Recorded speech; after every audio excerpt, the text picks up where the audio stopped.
Civil war in Washington this week. Two prominent Republican members of Congress are speaking out against President Trump, using the strongest words used against him since Jeb called him a big bully. Two senators, Republicans Bob Corker and Jeff Flake, are making their rounds this week, delivering harsh criticism.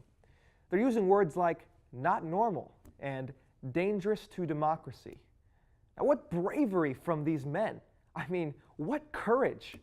Republicans bravely stepping out, revealing what all of their colleagues whisper about behind closed doors. He's unfit. He's reckless. You know, with all of their preaching that these guys are doing about how bad Trump is, I'm surprised they haven't nailed a list of 99 problems to the White House door. Now, unfortunately, what we're seeing isn't bravery, and they aren't saying anything that people really don't already know. Bravery is saying what needs to be said and facing the consequences. What consequences do two men retiring from Congress have now from speaking out against Trump? They have nothing to lose. And all they want to do is get parting shots to improve their own image before they fade away into obscurity forever. Well, happy fading, gentlemen, because guess what? Republican voters know he's rash. We know he's reckless, and we know he's a volatile president. We hate it. And I dare say every person who voted for Trump now regularly wishes they could storm into the Oval Office, smack this guy over the head, and tell him to stay focused. Now, President Trump should be scared of all this. His whole career has been leveraging people who have everything to lose. And right now, these guys have nothing to lose, Mr. President. And if you lose their votes on your agenda and get nothing done by the time midterms come around, well, you'll have to start getting off. So here to make sense of this mess is syndicated columnist from the Southern, John McGee. John, thank you for being here, my friend. Thanks for having me on, Tyler. So let's talk about these Republicans right now. Obviously, this is something that we really haven't seen too much in American politics. Two prominent senators from the president's own party coming out hard against him. Yeah, definitely not something we see a lot. No, not something we see a lot. So what do we make of this? You know, why are these guys doing this now? Well, personally, I can't speak exactly to the why. I think you hit it pretty well in the fact that because they are leaving, because they're not going to be running for office for the next term, that they feel a bit more emboldened to say these things. I'm glad they're saying it. I think it's definitely something that needs to be said. But I think it certainly would help if Republicans who were running again, who planned to stay in office, were saying these things as well. So hopefully, these messages will inspire others, who are going to be staying around and have power in the future to say these things as well. Because it feels like a lot of Republican senators do feel this way. So I'm hoping we can get some more speaking out. Well, a lot of Republican voters, I think, feel this way too. Donald Trump turned a lot of people off during the Republican primaries, but they rallied behind him once he was the nominee. But that doesn't mean they agree with everything he's doing or they agree with his temperament. A lot of Republicans have a problem with that.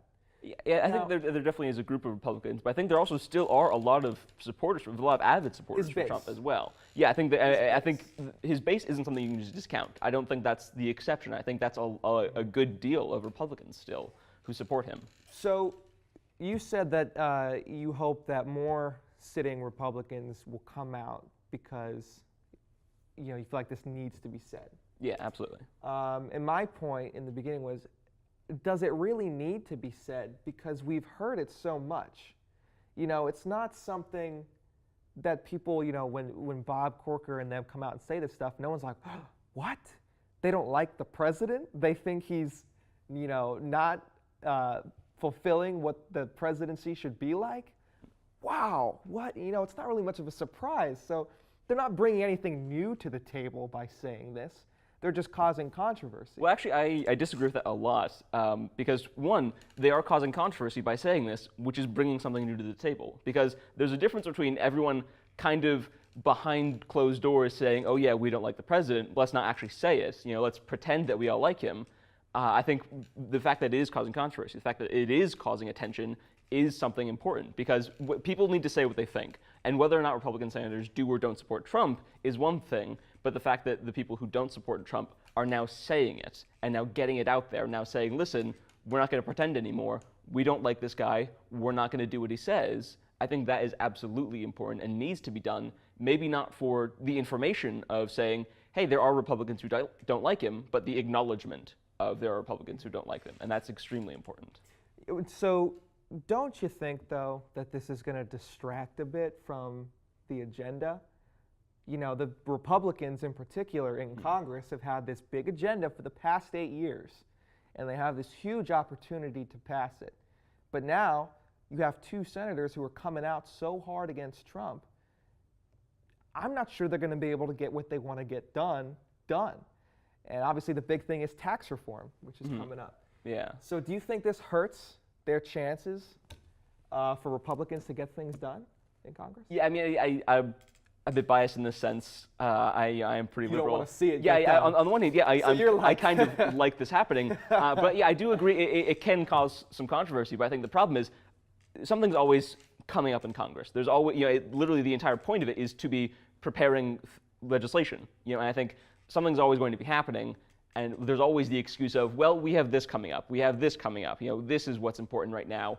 Say, well, so for the Republican senators, don't speak out. Just wait, until nothing's happening. Something's always happening. So I think it's better to say it now before, we wait, 2 or 3, however long it's going to take, because there's always going to be something happening. So yeah, it will distract from what the Republicans are trying to do right now, but it's still something important that needs to be said, and important that is distracting from it a little bit. See, I mean, again, I disagree. I think this is not as important as the media wants people to think. They're trying to blow it up as, this big defection within the Republican Party. Trump obviously disagrees with Republicans on a lot. And they've been feuding since he went down that escalator in Trump Tower. So to me, it's not a shock. I wasn't surprised by this stuff, and they're making it out to be this huge deal. And I just don't see it that way. I think, honestly, it's a distraction from this agenda that Republicans want to get done. And again, it goes back to the fact that Corker and Flake aren't running for office again. They're not going to face any, they don't care anymore about getting Obamacare repealed. They probably don't even care about getting tax reform repealed because they're not going to have to face the music in 2018. So, you can say, I guess it's what they're saying needs to be said, but it's just cowardly to me, and it's not helping get anything done. Well, yeah, I say, one, you keep going back to, it's not shocking you that they're saying this, and I think that's almost irrelevant, because it is kind of common knowledge that a lot of Republicans don't like Trump. It may not be so common which Republicans do and do not, but I think the important thing isn't, oh, we're just now finding out some Republicans disagree with Trump. This is big news. It's we're finding out that Republicans are saying they're disagreeing with Trump, and they're saying, we do not support the president who's a member of our own party, and that's the important thing. And the fact that, yes, I agree that senators who are leaving office, it'd be better if someone staying in office said that. And while I can see how you think it's cowardly, and I kind of almost agree with you on that, I think it's important that there are people who can get away with saying this, because there are a lot of Republicans who might be running again, and when they disagree with the president, who they disagree with their own party, and they kind of distract away from a lot of their own party's agendas, that can cause a lot of problems. And I think starting with people who sort of won't have to face the consequences saying this might hopefully inspire others to do so. That's what I hope happens from this. But I think it's important not so much to shock people, but to tell people, listen, you all kind of know we think this, we're saying it. I think the shock factor comes more from the media reporting on it, rather Very than possibly, yeah. Yeah, I think they're the ones kind of like, oh wow, what a big thing, shock, because they need views. Yeah. But let's touch real quick on the president's response to all this, or rather how he should be responding, because the response right now has been mostly tweets. Yeah. Right. And to me, I said in the beginning, Trump should be very afraid right now, because he has 2 senators with nothing to lose, and that is his entire agenda on the table. So what do you think the president should be doing in this case right now with these 2 guys who have nothing to lose? Well, first of all, I think the president should be almost embracing it, because again, there are senators who have something to lose, and he is already on the edge of how wide the Republicans' majority is in Congress, and they do need every vote they can get. But I think at a certain point, this would be a great chance for Trump to sort of, if not be of a better temperament, pretend to be a better temperament and embrace sort of, oh, well, that's the beauty of America, a lot of different opinions, even within the same party, so let them say their thing. And I think because they're leaving, it's not a long-term problem for him. I think this will fade once they're out of office. I mean, there's still some time for that, but I think he definitely needs to be saying, go ahead, disagree with me all you want. See, about the fading thing, like, if he can't get anything done by 2018, he's toast. Yeah. Because who are the voters going to blame? They're going to blame Republicans in Congress, and they're going to get voted out, like historically has happened to a sitting president. The opposition party always comes in around midterms. So. Because Trump definitely needs a big win right now, because he has not been getting a lot done. And I think tax reform is definitely his last sort of chance to do it. Because if he fails on this, the way he's failed on a lot of other things, it's too many losses, I think. If President Trump and the Republicans can't get tax reform, they're done. That being said, I don't think this is the first time anyone has said, this is it for Trump, this is his last chance. That's true. So at this point, who knows? Anything could happen with this president, but that's what I feel like really is going to be his last chance. I agree. All right, well, John, thanks for coming on, my friend. It's a pleasure having you. Yeah.